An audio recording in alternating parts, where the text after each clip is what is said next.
اس episode کے آغاز میں آپ دیکھیں گے عثمان اپنے سپاہیوں کے ساتھ موجود تھا، جس کے بعد وہ کہتا ہے بوران کیا حالات ہیں؟ بوران کہتا ہے ہم نے تمام گھر خالی کروا دیے ہیں جناب، ہم نے لوگوں کو بحفاظت ایناگول منتقل کر دیا ہے، تمام بہادر جو تلواریں اٹھا سکتے ہیں وہ ہمارے ساتھ ہیں۔ جرکتا کہتا ہے ہم نے اپنے آدمیوں کو تمام جگہ تعینات کر دیا ہے، وہ کافروں کو تباہ کرنے کے لیے تیار ہیں۔ اسی دوران کونور اجازت لے کر اندر آ جاتا ہے اور کہتا ہے آپ کے حکم کے مطابق میں نے بائندر کا پیچھا کیا تھا، پھر یہ وظیفہ میں نے ترگٹ صاحب کو سونپا اور یہاں پر آ گیا۔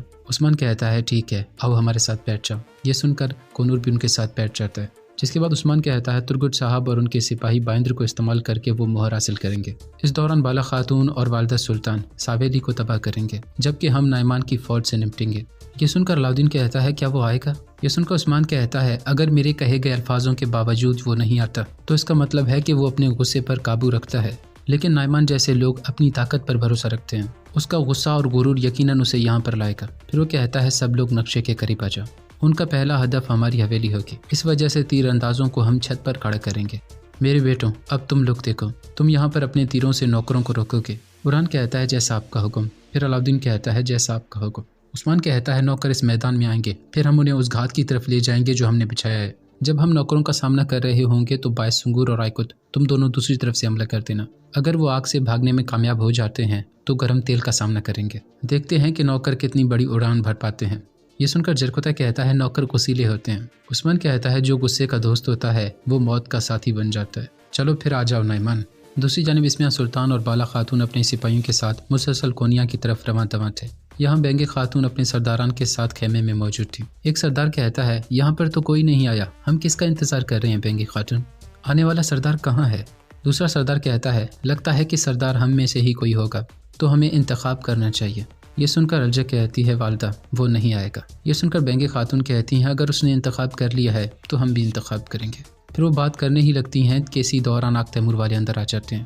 اسے دیکھ کر بینگے خاتون کہتی ہیں کارگن قبیلے کے نئے سردار کے انتخاب کے لیے میں نے اپنے داماد قندوز صاحب کے بیٹے آگ تیمور کو چنا ہے، اگر کسی کو اعتراض ہے تو ابھی بولے۔ یہ سن کر ایک سردار کہتا ہے آپ ہمیں کائیوں کا قیدی بنانے کے لیے آگ تیمور کو سردار بنا رہی ہیں؟ یہ سن کر آگ تیمور کہتا ہے کس قید کی بات کر رہے ہو؟ کیا کائی قبیلے والے کئی سالوں سے آپ کی آزادی کی جنگ نہیں لڑ رہے؟ جو تمہارے لیے جنگ کرتے ہیں ان پر الزام لگانے کا کیا مطلب ہے؟ سردار کہتا ہے یہ الزام نہیں بلکہ حقیقت ہے۔ یہ سن کر آگ تیمور کہتا ہے حقیقت کیا ہے تم جانتے ہو؟ اس جرگے میں اب تمہاری کوئی جگہ نہیں۔ یہ سن کر وہ سردار کہتا ہے تم ہوتے کون ہو؟ یہ کہہ کر وہ اس کا گریبان پکڑنے لگتا ہے تو آگ تیمور اسے زوردار جھاپڑ مارتا ہے اور کہتا ہے میں کارگن قبیلے کا سردار ہوں، جس کے بعد وہ کہتا ہے یہاں سے دفع ہو جاؤ۔ یہ دیکھ کر دوسرے سردار کہتے ہیں سرداری مبارک ہو آگ تیمور صاحب۔ بینگے خاتون بھی کہتی ہیں سرداری مبارک ہو آگ تیمور صاحب، جس کے بعد وہ تلوار پیش کرتے ہوئے کہتی ہیں اب یہ پوسٹ بھی تمہارا ہے، تلوار بھی تمہاری ہے اور یہ قبیلہ بھی تمہارا ہے۔ یہ سن کر آگ تیمور اپنی تلوار اپنے سپاہی کو دے دیتا ہے اور وہ سرداری والا تلوار لے لیتا ہے۔ بینگے خاتون کہتی ہیں میں امانت نئے سردار کے سپرد کر رہی ہوں، کیا آپ لوگ گواہ ہو سرداران؟ یہ سن کر تمام سردار کہتے ہیں ہم گواہ ہیں۔ آگ تیمور کہتا ہے آپ کی امانت میری امانت ہے، آپ کے بچے میرے بچوں کی طرح ہیں اور آپ کی زندگیاں میری زندگیاں ہیں۔ اگر آپ لوگ مجھ پر اعتماد کرتے ہیں اور مجھے اپنا سردار قبول کرتے ہیں تو میں آپ لوگوں کے لیے اپنی جان بھی قربان کر دوں گا۔ یہ سن کر تمام سردار کہتے ہیں مبارک۔ یہاں منگول سپاہی یعنی شہر میں آ جاتے ہیں لیکن وہاں پر کوئی نہیں تھا اور ہر طرف دھواں ہی دھواں اڑ رہا تھا۔ یہ دیکھ کر وہ سپاہی آہستہ آہستہ آگے بڑھنے لگتے ہیں، جبکہ عثمان کے سپاہی گھات لگائے بیٹھے ہوئے تھے اور عثمان بھی ایک جگہ چھپ کر ان سب کو دیکھ رہا تھا۔ کچھ سپاہی جیسے ہی آگے بڑھتے ہیں تو بوران ان کو تیروں کا نشانہ بنا دیتا ہے، جبکہ دوسری جانب کونور ایک ایک کر کے کافروں کا خاتمہ کر رہا تھا۔ یہاں آئیکت کچھ سپاہیوں پر جلتا ہوا تیل پھینکنے لگتا ہے۔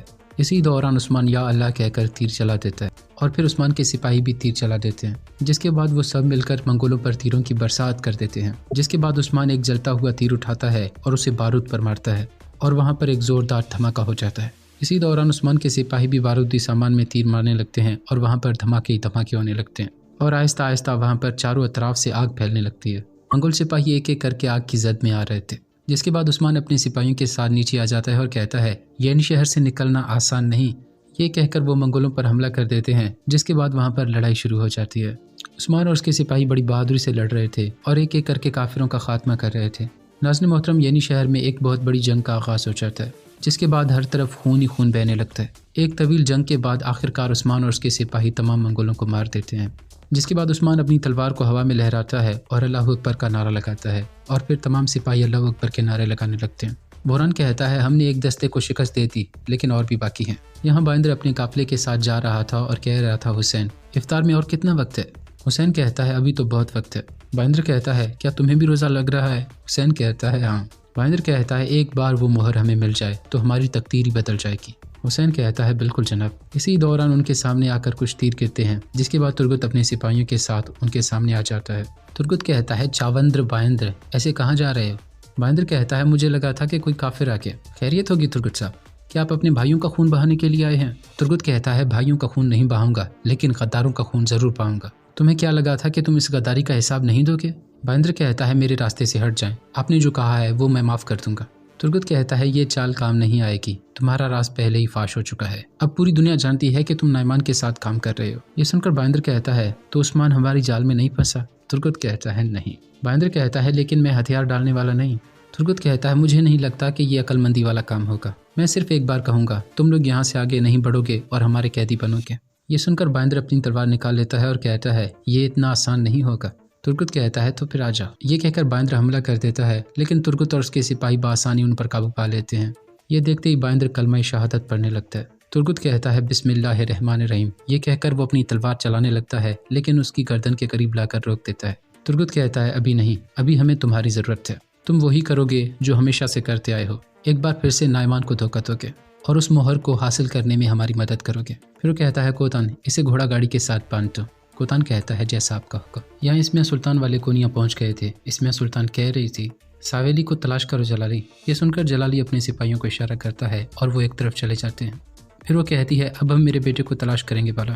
بالا خاتون کہتی ہیں والدہ سلطان، وزیر ساویلی کو پہلے ہی پتا تھا کہ ہم یہاں پر آنے والے ہیں، چلیں پھیل جائیں اور سلطان کو تلاش کرتے ہیں۔ اسمیہ سلطان کہتی ہے یہ خطرناک کام ہوگا۔ یہ سن کر بالا خاتون کہتی ہیں ہمارے پاس اور کوئی چارہ نہیں، ساویلی کو روکنے کا اختیار صرف سلطان علاؤدین کے پاس ہے۔ اسمیہ سلطان کہتی ہے محتاط رہنا۔ بالا خاتون کہتی ہیں ٹھیک ہے، جہاد مبارک ہو۔ یہ کہہ کر بالا خاتون اپنے سپاہیوں کے ساتھ ایک طرف چلی جاتی ہے، جبکہ اسمیہ سلطان آگے بڑھ جاتی ہے۔ بالا خاتون والے جیسے ہی آگے بڑھتے ہیں تو اسی دوران منگول سپاہی ان کے سامنے آ جاتے ہیں اور انہیں چاروں طرف سے گھیر لیتے ہیں، جس کے بعد ساویلی وہاں پر آ جاتا ہے اور کہتا ہے بالا خاتون کس کی نیت کس کی قسمت، میں تو والدہ سلطان کا منتظر تھا۔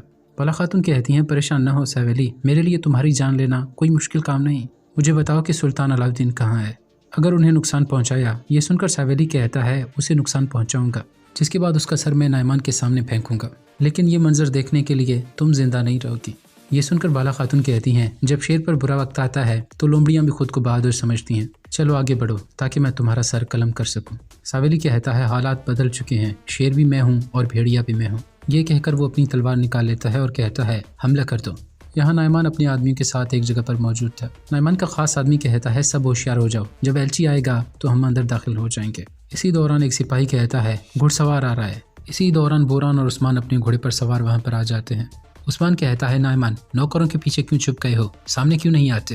یہ سن کر نائمان کہتا ہے تم نے شہر کا دفاع کیا، میرے نوکروں کو مارا، سرزمین تمہارے پاس ہے، میرے پاس کیا ہے؟ میرے پاس صرف اور صرف غصہ ہے، میں تمہاری جان اور تمہارا خون لے لوں گا۔ عثمان کہتا ہے میرے دل میں ایمان ہے۔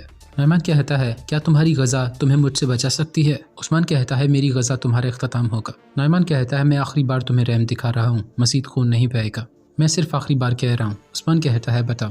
نائمان کہتا ہے کل غروب آفتاب کے وقت کارا وولک کے مقام پر آؤ گے، صرف تم اور میں، ہم دونوں میدان میں اتریں گے اور اس میدان سے ہم دونوں میں سے کوئی ایک ہی زندہ نکلے گا اور یہ آخری خون ریزی ہوگی۔ یہ سن کر عثمان کہتا ہے تیار ہو جاؤ، جب میں وہاں پر پہنچوں گا اور اپنی تلوار نکالوں گا تو فتح اب میں ہی ہوں گا، مجھے یہ قبول ہے، لیکن جب میں تمہارا سر اتاروں گا تو تمہارے نوکر میری سرزمین سے چلے جائیں گے۔ یہ سن کر نائمان کہتا ہے اور تم اپنے سرداروں کو بتا دینا اگر میں تمہارا سر گرا دیتا ہوں تو وہ سب میری بیعت کریں گے۔